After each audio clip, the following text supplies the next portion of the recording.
Tahun 1950-1970-an, ada sosok Donald Henry Gaskin, seorang pembunuh berantai, pemerkosa, dan perampok yang terkenal selama masa tersebut. Dia sering masuk keluar penjara dengan berbagai macam tuntutan tindak kejahatan, hingga pada akhirnya hukuman mati menghentikan segala aktivitas kriminalnya. Walaupun sudah divonis hukuman mati, hal tersebut tidak menghalanginya untuk terus membunuh walau sedang dalam penjara. Ia menjadi sangat terkenal setelah membunuh terpidana mati lainnya dengan peledak berukuran kecil. Dia sering dikenal dengan julukan Pee Wee Gaskin, yang mana kata Pee Wee ini merujuk pada pertumbuhan badannya yang sangat lambat, hingga pada akhirnya ia terlihat sedikit kecil. Gaskin lahir pada 31 Maret 1993 di Florence County, Carolina, Amerika Serikat. Kekerasan dan ejekan bulian selalu mengikutinya dari rumahnya, di mana ayah tirinya sering memukulnya ke sekolah tempat dia bertengkar dengan anak-anak lain setiap hari. Ini pada akhirnya akan membawanya menjadi seorang pembunuh berantai paling produktif di Carolina Selatan. Dan pada akhirnya Gaskin dieksekusi 6 September 1991 pukul 1:10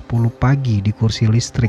Namun sebelumnya, sekitar 11 jam waktu eksekusi, dia mencoba bunuh diri dengan memotong pembuluh darah di lengannya. 1968-1969 ada juga Charles Manson. Pria yang membentuk sekte Manson Family ini punya cukup banyak pengikut yang rela melakukan apapun demi si Charles Manson ini. Hingga pada akhirnya mereka menjadi pemberitaan media ketika menjadi dalang pembunuhan 7 orang, termasuk artis Sharon Tate yang tengah hamil 8,5 bulan. Manson sendiri percaya akan adanya Helter Skelter diambil dari judul lagu milik The Beatles, yakni kiamat yang disebabkan oleh perang antar ras. Dia sangat terobsesi dengan kiamat itu, dan dalam pikirannya untuk mempercepat perang ras, maka kelompoknya harus membunuh. Tell me in a sentence who you are.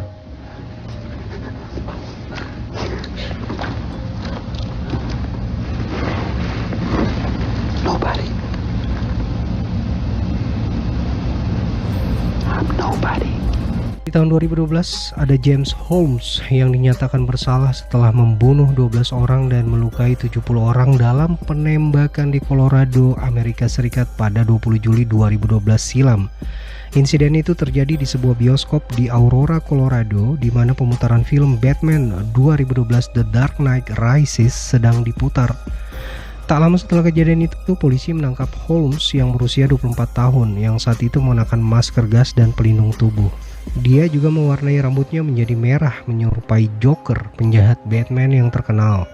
Pada 16 Juli 2015, juri memutuskan Holmes bersalah atas 24 tuduhan pembunuhan tingkat pertama, 2 tuduhan untuk masing-masing dari 12 korban.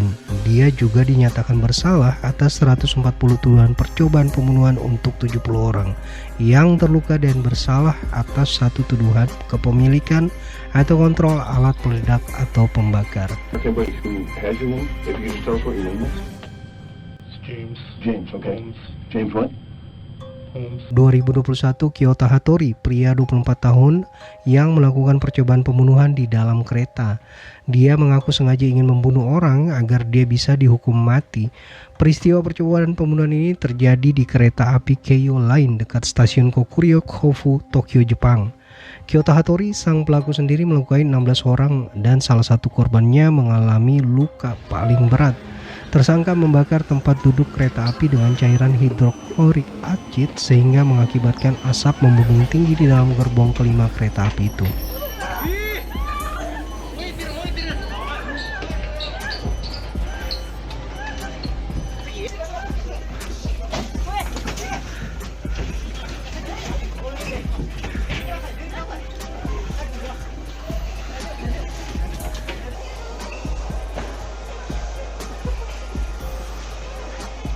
Terakhir dari list ada Arthur Fleck aka Joker, yang merupakan musuh bebuyutan Batman. Mungkin bisa dibilang tokoh villain yang paling terkenal. Tokoh fiksi hasil rekaan Bill Finger, Jerry Robinson, dan Bob Kane ini terkenal akan sosoknya yang seperti badut, psycho, dan sadis. Dan dia masuk dalam jajaran penjahat abadi dari Batman itu sendiri. Maka tidak mengherankan jika sosok ini menjadi momok yang sangat menakutkan bagi sebagian besar warga Gotham City. Lalu, kenapa ada Joker di antara penjahat nyata sebelumnya tadi? Ya, karena pada dasarnya setiap kejahatan yang dilakukan dari mereka semua tidak terlepas dari kegilaan dan kesintingan yang mungkin sadar atau tidak, hampir sama dengan sifat Joker itu sendiri.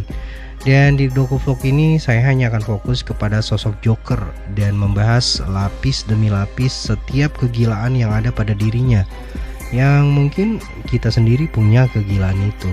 Jadi selamat menikmati.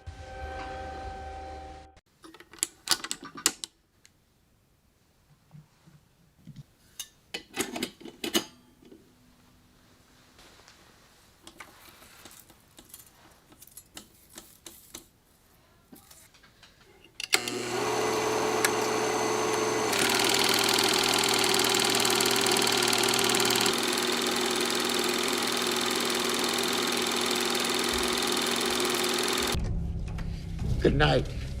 And always remember, that's... I said that's life.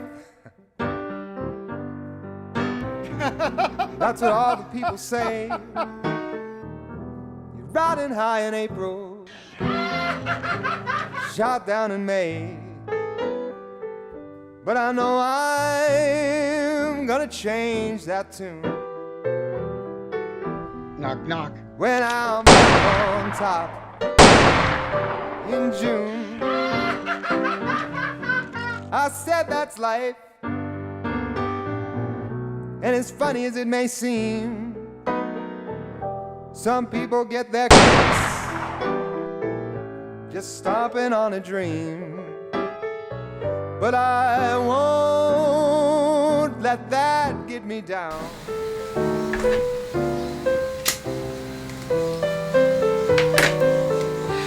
Rasanya hampir semua orang kenal dengan sosok Joker. Sosok villain dalam dunia perkomikan DC ini diklaim menjadi penjahat paling tertua dalam dunia perkomikan. Nah, Joker sendiri teman-teman sudah banyak yang ngebahas soal sosok ini ya di mana-mana. Bahkan di kanal YouTube sudah banyak bertebaran informasi mengenai sosok yang satu ini. Banyak yang bahas soal sosoknya pastinya. Kemudian filmnya, spoilernya wajar karena penjahat yang satu ini memang cukup unik dan menjadi musuh abadi bagi Batman sendiri tentunya. Oh iya, dan juga si Joker ini punya ciri khas sendiri tentunya di setiap kemunculannya. Saya pribadi menyukai sosok Joker sebagai sebuah karakter, bukan sebuah panutan teman-teman. Dan ia jenius, pandai merancang taktik, berani, lumayan kuat. Juga Joker adalah sosok yang tidak pernah peduli dengan kejahatan yang pernah dia lakukan. Oh ya, dan juga hampir di semua kejahatannya tidak ada motif sama sekali. Nihil. Sampai pada titik tertentu saya cukup dikagetkan dengan pemberitaan baik dari media dalam maupun luar negeri yang memberitakan tentang tragedi yang terjadi pada malam Halloween, tepatnya tanggal 30 Oktober 2021 yang lalu.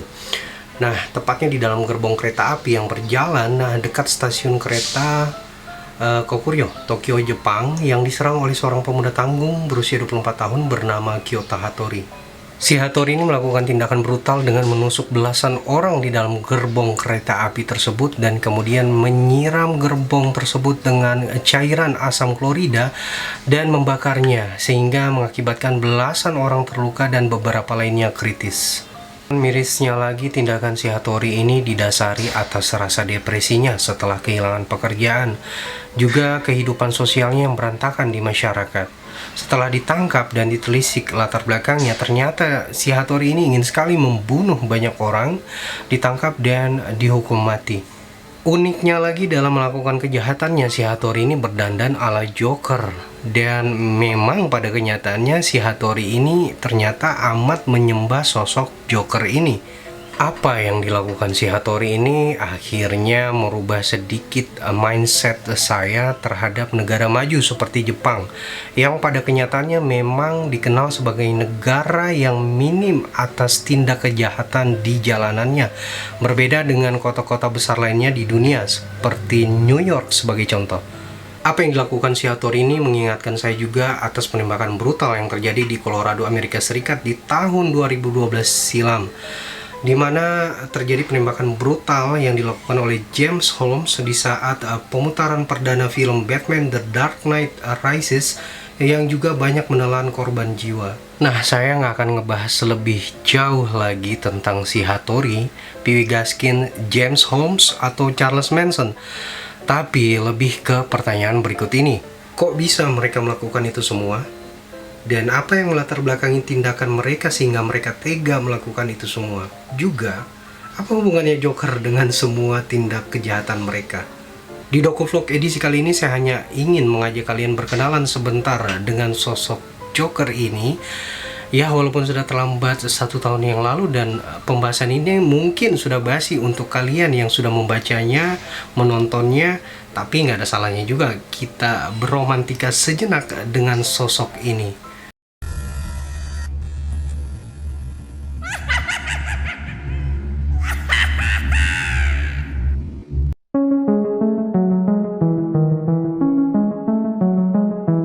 Villain ikonik dalam cerita buku komik DC ini selain diklaim menjadi penjahat paling tertua dalam dunia komik, beruntungnya hampir seluruh pemeran Joker dalam versi live actionnya selalu diisi oleh aktor-aktor yang berkualitas. Sebut saja ada Cesar Romero di tahun 1966 hingga 1968 dan ada Jack Nicholson di tahun 1989. Kemudian ada Heath Ledger yang cukup fenomenal di tahun 2008 diikuti oleh Jared Leto, dan terakhir ada Joaquin Phoenix di tahun 2019 yang lalu. Hal ini yang membuat Joker menjadi karakter yang semakin ikonik dan meninggalkan kesan yang kuat bagi siapa saja yang pernah menonton aksinya. Setuju nggak teman-teman? Kalau menurut saya, meskipun Joker diciptakan untuk menjadi antitesis dari Batman, tapi sosok Joker yang diperankan oleh Joaquin Phoenix dan telah memenangkan Golden Globe Award lah yang lebih meyakinkan kita kalau tanpa Batman, Joker tetap memiliki daya tariknya sendiri. Joker memiliki perjalanan hidup yang menarik dan beragam, dimulai dari kemunculan pertamanya di dalam komik Batman The First di tahun 1940. Komik itu sepertinya menjadi pertemuan dan hubungan antara keduanya. Selain memperkenalkan Batman sebagai bintang di komiknya sendiri, Joker dan Catwoman juga diperkenalkan untuk pertama kalinya di dalam komik tersebut. Pada awalnya Joker tidak seperti yang kita kenal sekarang ini. Jika berbicara original story-nya, Joker memiliki masa lalu yang kontroversial karena ada 3 orang yang berpengaruh dalam pembentukan karakter Joker ini. Orang-orang itu adalah Bill Finger, Bob Kane, dan Jerry Robinson. Masing-masing dari mereka memiliki pandangan dan caranya sendiri untuk menggambarkan sosok Joker ini. Ini membuat kita semakin bertanya-tanya, cerita versi mana yang asli? Tidak ada cerita original asli dalam kasus Joker. Semuanya tergantung dari cerita mana yang kita percayai dan yang sering kita baca. Tapi, pada intinya, karakter Joker adalah perpaduan dari 3 pengaruh dan ide yang berbeda. Lalu bagaimana bisa ketiganya memberikan pengaruh terhadap sosok Joker? Robinson dan Kane merupakan seorang seniman. Robinson menggambarkan sosok Joker seperti yang ada dalam permainan kartu. Sedangkan Bill Kane menggambarkan sosok Joker seperti seorang badut yang berasal dari Coney Island. Mereka sendiri sebenarnya terinspirasi dari seorang aktor bernama Conrad Veidt di tahun 1928. Veidt menjadi aktor dalam film horor The Man Who Laughs. Dia menjadi sosok yang menakutkan dengan senyuman yang mengerikan. Bill Finger sebagai seorang penulis mencoba membangun citra karakter dari Joker ini sebagai musuh utama Batman. Hasil perpaduan dari ketiga maestro ini adalah seorang karakter yang berbeda dari musuh-musuh Batman yang lain. Joker yang kita kenal sekarang ini. Lalu apa Joker ini punya historical story? Tidak ada cerita yang pasti mengenai asal-usul Joker. Joker sering digambarkan sering berbohong mengenai kehidupan yang ia miliki sebelumnya, sehingga ia sendiri sebenarnya bingung tentang apa yang sebenarnya terjadi. Seperti yang dikatakan dalam komik Batman The Killing Joke, kadang aku mengingatnya satu cerita, kadang banyak. Dan jika aku memiliki masa lalu, aku lebih suka itu dijadikan sebagai pilihan ganda. Jadi, kalian simpulkanlah sendiri teman-teman.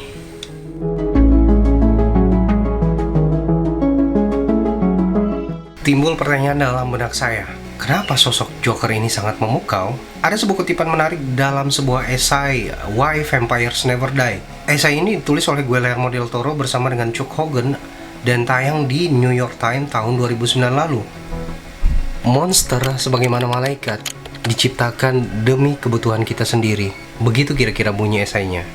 Esai tersebut menjelaskan mengapa sosok monster penuh teror seperti vampir yang basis kisahnya dalam literatur diciptakan oleh John William Polidori pada tahun 1819 silam lewat The Vampire dapat pula dijumpai hampir nyaris di setiap kebudayaan. Sebut saja dalam mitologi India ada Vetala, di Cina ada Jingxi, di Romania terdapat Strigoi. Vampir masih seturut esai tadi bisa jadi merupakan sosok yang berasal dari ingatan manusia sebagai primata. Ditinjau dari konteks kehidupan prasejarah, vampir tak ayal memenuhi kebutuhan kanibalistik manusia. Dan setelah manusia hidup dalam peradaban yang lebih baik, sosok vampir kemudian dikekalkan sebagai penanda bahwa konstruksi sosial dengan seperangkat normanya mewajibkan manusia mengekang hawa nafsu. Nah, Joker sebagaimana vampir dalam pengertian Del Toro menjadi sangat menarik dan begitu memukau karena dia mampu mewakili sisi jahat manusia yang disembunyikan di balik ketiak normalitas. Namun utamanya ia adalah simbol perlawanan yang muncul akibat hidup tidak berlaku adil. Karena itulah Joker menjadi pribadi yang antisosial, nihilistik, serta berhasrat memperlihatkan bahwa siapa saja bisa menjadi dirinya. Oleh karena itu dalam dunia nyata sendiri, kenapa banyak tindakan kegilaan, kesintingan, dan sifat-sifat kanibalistik yang diperlihatkan Joker itu terwakili oleh sebagian orang yang pada kenyataannya memang ada, seperti James Holmes, kemudian P.W. Gaskin, Charles Manson, dan terakhir ada Kyoto Hattori. Saya teringat akan dialog antara Joker dan Batman dalam film Batman The Dark Knight. Joker berkata aturan masyarakat adalah lelucon yang buruk, lenyap ketika masalah muncul, dan mereka hanya akan menjadi baik sebagaimana yang diinginkan dunia. Lihatlah, akan kuperlihatkan ketika segalanya berantakan, manusia-manusia beradab ini akan memakan satu sama lain. Nah, dari situ saya bisa simpulkan kalau Joker adalah simbol kekacauan yang muncul sebagai respon atas kekangan moralitas.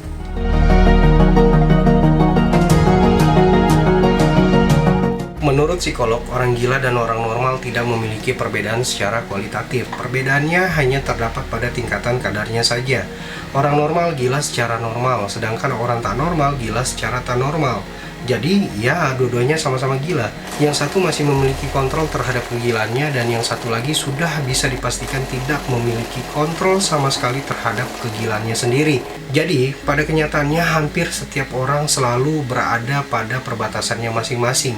Kapan saja mereka melewati garis batas perbatasannya, maka akan berakhir pada sebuah tempat bernama rumah sakit jiwa. Coba deh sesekali kita berkaca, 1 atau 2 kali kita pernah mungkin melakukan hal-hal gila, tidak di depan umum, di kamar mandi mungkin. Pelepasan dan pelampiasan dibutuhkan sesekali memang, agar kita bisa tetap waras tentunya. Dahulu di zaman Kekaisaran Romawi, terpidana yang divonis bersalah diumpankan hidup-hidup kepada singa-singa yang lapar. Ribuan rakyat Romawi yang terdidik dan beradab begitu menikmatinya sebagai tontonan yang menarik. Kaisar dan segenap keluarganya, para aristokrat juga menikmatinya. Apakah mereka bisa disebut beradab, berbudaya?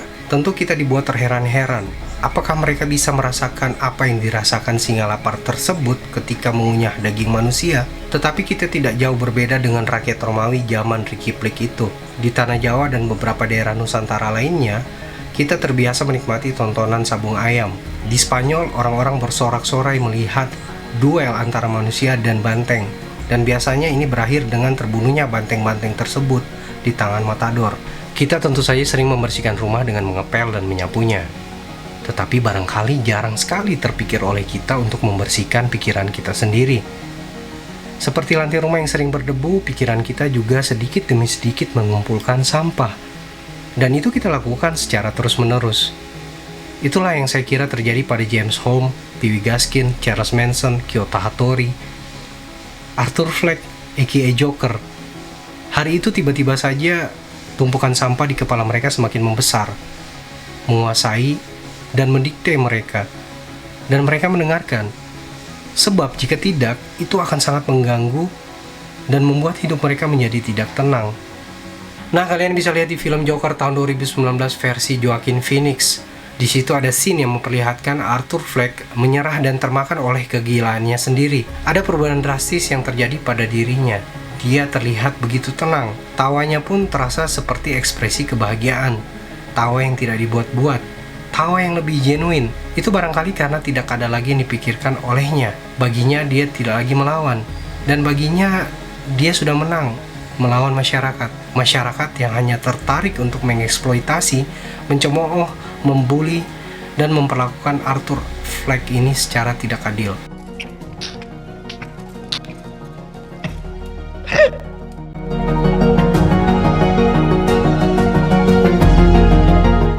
Perjuangan orang dengan gangguan kejiwaan itu tidaklah mudah. Seseorang dengan gangguan kejiwaan sudah memiliki setidaknya satu tugas besar dan kompleks: berjuang dengan dirinya sendiri. Perjuangan ini tentu membutuhkan tenaga dan emosi yang seringkali membuat mereka kelelahan. Arthur Fleck dan orang-orang gangguan kejiwaan lainnya juga rentan terhadap stresor yang terkadang berada di dekat mereka. Belum lagi ditambah dengan cara pandang kita sebagai masyarakat yang seringkali mendiskriminasikan orang-orang dengan gangguan kejiwaan seperti Arthur Fleck. Itu sudah sangat mengganggu kehidupan mereka sehari-hari. Seringkali cara pandang kita seperti ini justru menimbulkan permasalahan bagi mereka, seperti distres, rasa malu, isolasi sosial, dan dalam beberapa kasus ketidakmampuan dalam bekerja. Bahkan seringkali dari serangkaian permasalahan tersebut mereka mengalami depresi. Hal inilah yang membuat mereka terjun bebas ke dalam lubang hitam yang bernama rasa tidak berharga dan putus asa. Seperti Arthur, orang-orang dengan gangguan jiwa lainnya semakin lelah. Mereka bukan hanya menghadapi dirinya sendiri, tetapi juga orang-orang di sekitar yang abai dengan kondisi dan kebutuhan mereka. Kita bisa membayangkan orang dengan depresi harus tetap tersenyum sepanjang hari, hanya karena takut dibilang lebay atau lemah. Atau orang dengan kecemasan harus tetap tampil tenang, karena khawatir dicap tidak percaya diri dan takut ditinggalkan pasangan. Realita-realita seperti ini tanpa kita sadari, seakan kita sedang menuang air bah ke dalam sebuah wadah yang harus dibawa kemana-mana oleh orang gangguan jiwa. Mereka dipaksa untuk membawa wadah tersebut kemanapun mereka pergi. Sementara kedua tangan mereka sudah penuh dengan wadah yang berisi air. Apakah perjuangan mereka itu mudah? Tentu kita sepakat untuk berkata tidak.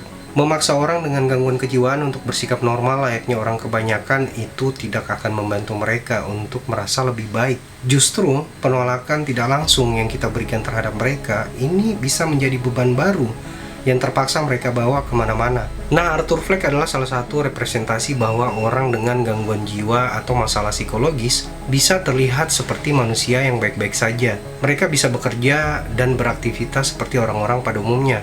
Tapi, kita tidak pernah tahu benar-benar rasa sakit, perasaan yang mereka rasakan, pikiran-pikiran yang mereka hadapi, dan berbagai masalah kompleksitas yang ada pada diri mereka. Arthur Fleck adalah gambaran orang dengan masalah kejiwaan yang sebenarnya ada dalam masyarakat kita. Kalau boleh jujur, masyarakat yang masih antipati dalam memahami manusia. Andai saja kita mau mengerti dan memahami orang-orang dengan gangguan kejiwaan dan masalah psikologis lainnya secara positif, maka tentu tidak akan ada lagi sosok yang merasa sendiri, sepi, terasing, tidak dihargai seperti yang dirasakan sosok Arthur Fleck, hingga dia menjadi sosok yang kita kenal sekarang ini. Sosok yang sebenarnya bisa kita jumpai dalam keseharian kita. Bisa saya, Anda, teman, kerabat, keluarga, suami, istri, dan orang lain yang mungkin di lingkungan Anda. Menciptakan lingkungan yang penuh dengan pengertian, penerimaan, cinta kasih, mau mendengarkan tanpa harus mencela dan menyakiti perasaan orang-orang dengan masalah gangguan kejiwaan,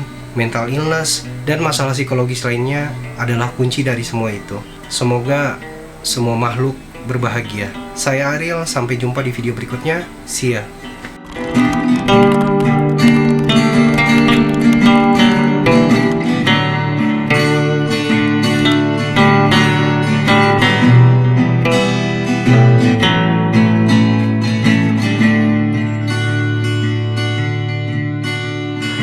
Smile, though your heart is aching. Smile, even though it's breaking. When there are clouds in the sky.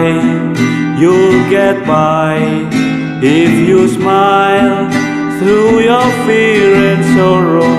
Smile, and maybe tomorrow you'll see the sun come shining through.